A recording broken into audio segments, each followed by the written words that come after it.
Ada satu pintu yang Allah akan panggil hamba-hamba dia yang banyak berpuasa. Nak tahu pintu apa? Tonton video ni sampai habis dan jangan lupa tekan butang follow untuk kita bersahabat dan boleh tengok konten-konten saya yang lain. Dalam syurga ada banyak pintu.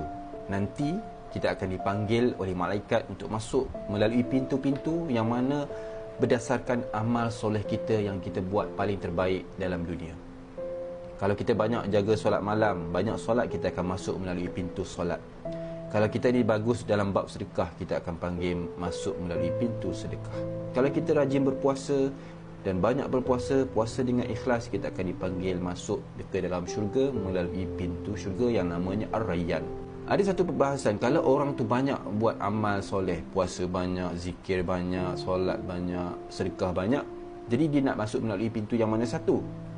Orang yang macam ni, nanti semasa dia dekat syurga, malaikat akan panggil daripada semua pintu. Dia hanya akan masuk ke dalam syurga melalui pintu berdasarkan amal solehnya yang paling terbaik dan paling banyak semasa dia hidup. Jadi tuan-tuan dan puan-puan, untuk melayakkan kita masuk syurga, kena banyakkan amal soleh. Ikhlas kerana Allah. Sebab itu kita kena koreksi diri kita. Umur kita yang ada sekarang ni, berapa banyak amal kita buat? Confirm ke kita ni akan dipanggil oleh Allah masuk ke dalam syurga? Kalau tak yakin, ragu-ragu, muhasabah diri, membetulkan diri sendiri.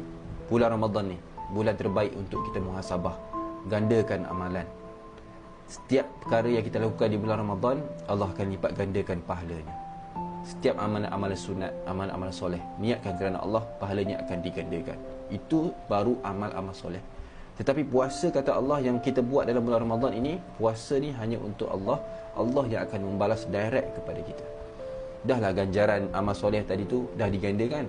Ini puasa yang kita buat ni, kalau buat betul-betul kerana Allah, pahalanya tidak terhingga dan Allah saja yang tahu dan Allah akan membalas.